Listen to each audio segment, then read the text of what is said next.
Do you ever feel like you're working 24/7? Yeah, getting run to death, right? Where your business is just completely like consuming your entire life.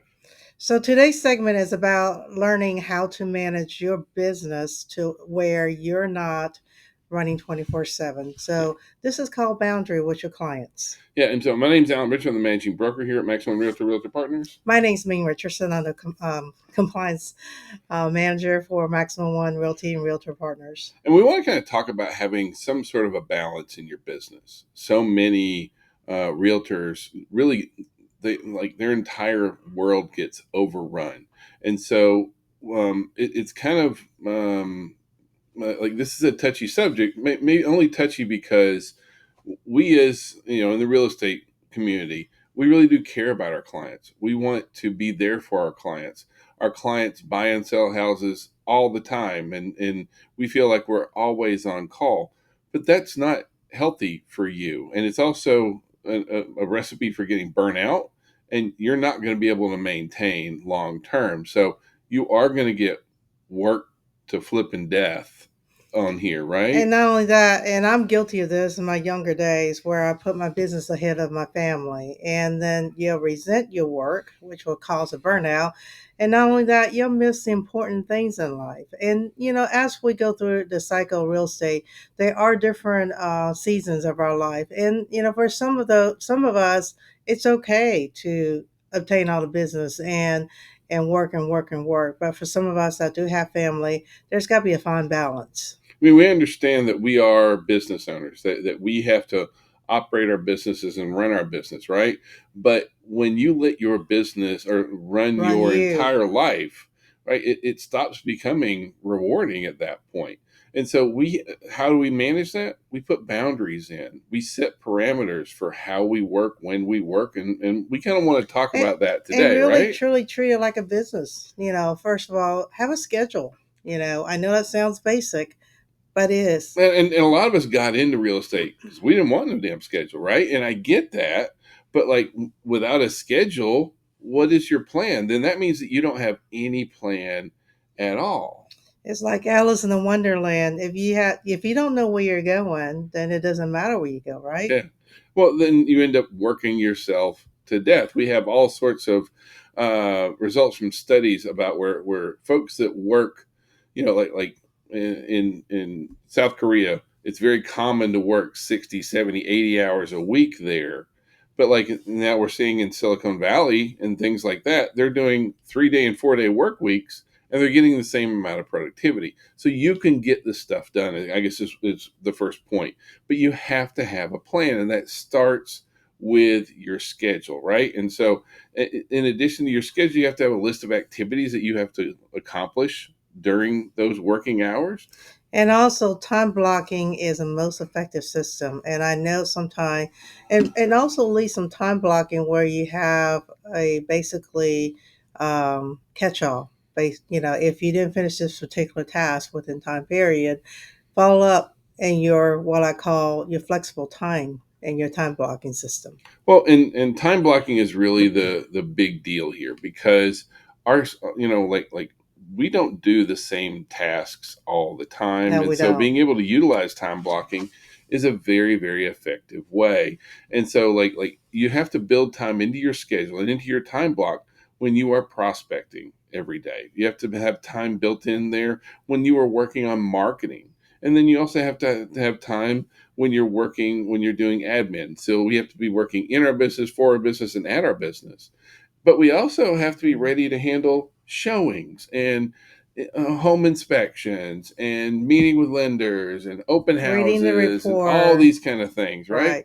And so if you build time every day into your schedule when and have some routine, right? That's the very first step. See, the problem that we see for so many real estate professionals is every day they roll over and they're like, what are we going to do today? And then their Well, business starts running you. not only that, they keep a mental note instead of write it down sometime. And my mind is good, but there are times that I will forget if I don't write it down. Yeah. And so like being able to use things like daily planners, that kind of stuff. All those can be very, very effective because at that point you are taking control of your business. And that's really one of the biggest things we want to stand out here, is that if you don't plan out your day, your business will for you.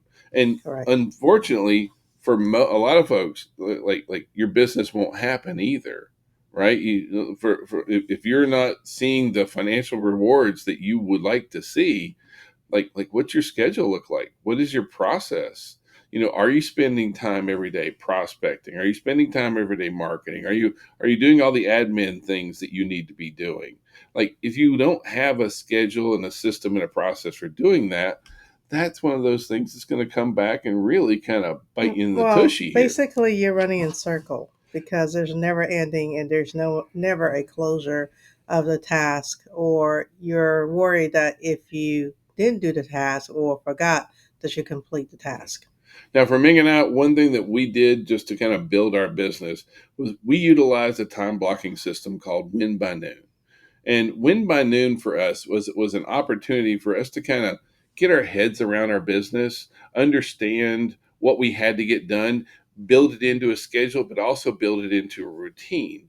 And so, the way that our Win by Noon schedule works, and the way that we really do recommend, your first hour it's broken up into 3 1-hour segments every day. The first hour is prospecting, and so you have to show up in whatever office you have dressed, like ready to go, not in your jammies, because you don't do work in jammies, right? So like get dressed, set up, ready to go, and then call 3 past clients, call 2 active clients, handwrite. Do two handwritten note Yeah, thanking the past client or just a follow up with a client. yeah, and then call the folks on your warm list. Call any of the leads that have come in through your systems. This is one of those things that for a lot of realtors, the prospecting part. Now, we're not talking about cold calling and that kind of stuff. For us, it was always much more relationship Hmm. types calls. But even then, it's one of those things like, how do you eat a frog? Quickly. That's what it is. And so the first thing that you do every day needs to be prospecting. It's so important. So you spend that first hour. And do your prospect and talk to your clients. And honestly, some most folks has a hard time with that. But for me, if you look at it from a different perspective, as hey, I'm just following up with you, checking on you, see how you're doing, and what have you. That gives a different mentality shift versus, hey, do you want to buy a house? I mean, that's a little Right. cumbersome. Now the second hour is admin. So you went through your first hour and you did all your prospecting, you got it out of the way. The reason that admin second is, well, first of all, if you start with admin, you never go back to prospecting, Correct, right? because you're going to be overloaded with all the tasks. Well, you put your firefighter hat on, and then it normally has a hard time coming off. So if you say, okay, it's 10 o'clock, let's start our admin. Now's when we check our email. Now's when we start responding to messages. Now's when we kind of update our database, send follow up emails, schedule things And this is for. also where you complete the task that you just had a conversation with a client by getting them what they needed or Mm-hmm. what they're requesting. Yep. So you do that for the next hour. Then now it's 11 o'clock. What do? Now it's time for marketing, right? And so now's the time when you're going to record your social media videos, when you're going to make those social media posts. Create CMA for your potential sellers. Yeah, one CMA a day, right? That we just talked about in the sales meeting. You're going to update your database. You're going to jump into your CRM, those kind of things. The whole idea is that whatever lead systems you're going to do, now is when you do it. Hmm. So now it's 12 o'clock. Okay, I've processed my day for 3 hours today. Now what? Well, now is when those time blocks really pay off, because now you may go to lunch. Please don't eat alone. Go meet a client, that kind of stuff. But then you may have showings later this afternoon. You may have a listing appointment to go on tonight. Go to new construction open house. Go Yes. do any networking event that your realtor board may have. So these are good opportunities for you to get out. And I look at other agent as collaborator, not a contest. Hmm. Okay, because sometimes they can tell you things that you may not know and you may not need today, but there's a good information that you'll have stored and you may find it handy in 2 weeks down the road. Right. But see, now is when having that schedule really does kind of pay Mhm. off, because it's not just about having these time blocks, right? Yes, you definitely need these time blocks, but think about when every day you spend an hour marketing, an hour on admin, an hour on prospecting, marketing, Marketing. admin, every single day. Boom, boom, boom, boom, boom. Let me You're tell you, building up this not only business. that, you know exactly where your business is. Yeah, If you do this on a daily basis, you'll know exactly where your hot leads, cold leads, warm leads, who you need to touch bases with, and what have you. So, doing this as a scheduling event every day, it makes you sharp because you know exactly where you're staying with the clients. And also, as far as marketing goes, if you're doing some type of marketing and you don't see any results from it, then you know that's a wrong type of marketing for yeah, whatever message you're trying to send out. yeah. But now it also goes to the next level, meaning, okay, I've got my time blocks. Now you've got to schedule different events around those time blocks. So a lender calls and says, "Hey, can I take you to lunch?" Well, I can at By all means, 12:30, go. or can I meet you at breakfast? No, because I have that. Treat your schedule as precious time. It has to be a real big reason for you to bust out of your schedule. You need to keep that guard, that routine. So if a client says, "Hey, can you show me a house tomorrow at 10?" I can at 10, but I can at 12:30, or I can at 1, right? I have an appointment at this point. I can meet you then. So if I have to schedule a closing, am I going to schedule a closing at 11 o'clock? No, because that's precious time to me. That's I have other activities in there. See, this is where we start getting into that managing your business, because if you don't guard this time to begin with, it's going to affect your overall business. The other thing that happens here is that you start regaining control. You start deciding Hmm. when things are going to happen. The very first thing that should be on any of your schedule is your family, right? Like anniversaries, date nights, practice, games for the kids, all these kind of things that are going on. PTA meetings, it doesn't matter, but anything for family has to go in there first, right? Then you have your time blocks in there for all the big stuff that you're going to do. And so if somebody says, "Hey, we got to schedule an inspection and I need you to be there," well, then that inspection needs to get scheduled at a time when you can go, where you're not violating this. When you set up time to go show properties, it's in that open time block that you have. It's not just this willy nilly all over the place kind of thing, And right? and also, if something on a hard timeline that cannot be moved, you can adjust your schedule to go up or down. But the end of the day is try to be very consistent with your time block on daily task, so you're not going out of sync or out of whack. If a client cannot, but do it 9 o'clock closing, then move your schedule down, but allow some variance because you're going to have that, Well, and that's going to offset your day a little bit, but still at the same time keep those prospecting hours in line. Well, basically, what we recommend is you treat it the way you would a GPS. Like you're following along the GPS and you miss a turn and it reroutes you and takes you back there. That's what happens every single day. Hmm. Doesn't mean you don't do these things. It means that, okay, I've just got to reroute myself, but you want to still maintain that schedule. See, one thing is that if you don't start telling people when you can meet and when you can't meet, then you're always available, and then they're running your business. Then you don't have time to be organized, set up, structured to be able to grow your business, right? So we please set your working hours up front. It's okay for you to say, "I don't answer the phone after this time." It's okay to be unavailable on some days every single week, right? As realtors, there's so many folks who are like, I can't take a day off. Yes, you can, right? And you should defend that time. It's important that we have it. You will get burnout and you will hate your life, right? So, And also, one of the things I have learned over time is how to communicate with your client.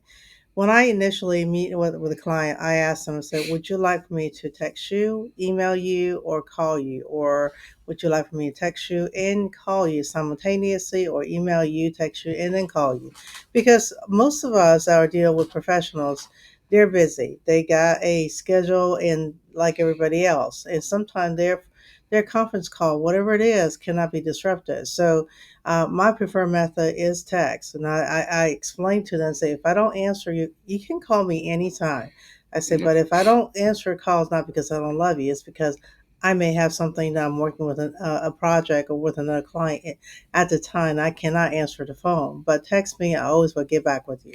But see, what Ming does that's so smart there is she includes those boundaries when she first meets with her client, when she talks to her clients. Like she lets them know there are boundaries in there right from the very beginning. And it's okay to say, look, I don't answer my phone after 7. I don't respond to emails after this point, that kind of stuff. And you don't have to be rude or like pushy about it, right? You can still be very, very polite and say, I'm just not available then. That's okay, right? And also, and I will make exception. Like say, if where due diligence is due midnight tonight, and I know the report's not getting back until 5, I'll let them know I'm up later that day to accommodate that need, just so we're protecting our client's interest. But on the normal schedule, no, typically I will not answer the phone. I'll see the text, and I say always text me because I always respond to that. And It's okay to yeah. to be able to for you to be able to decide to go outside those boundaries. There's going to be times when there are special occasions that happen. Sometimes life does kick in, but they what we find is that they are the exceptions. They are not the norm. I know so many agents that will not, like, they don't set any kind of boundaries, and then it's always like, well, I have to show properties all weekend long, or I have to show properties on Sunday. Well, if you don't schedule them on Sunday, you don't. Hmm. Now we do occasionally have that client that comes in and like, we're only here for this day. That's going to be a special occasion, right? Someone comes in from out of town. That's not the norm for what we're doing. We can schedule these things out ahead of Correct. time. We don't always every single night have to have due diligence is expiring at midnight, so we have to get done. We But don't. they are rare, but they do happen, and we understand that. But you have the choice to still do that. But if you don't put those parameters, those boundaries up, then you are never going to have any kind of structure. We want to see you grow. We want to see you to really excel and thrive. And sometimes, some of you have a hard time with a saying no. So here's an example of polite script. Thank you for your message. I saw it came through last night and want to get back with you first thing in the morning during my regular business hour. So those are polite messages. You can let them know that, this is not do or die. And now you may have clients that feels that way, but at the same time, if you lay out those boundaries and let them know how you operate, then I think the communication can be easier and more effective. And I promise you, putting boundaries up on your business, having structure and systems is going to grow your business. It's not going to take away from your business. You will not see your business go down by structuring your business this way. That's how we built our It's entire actually making business. more efficient, enjoy quality of life, along with making a living. Have a great day. Thank you. Have a great day.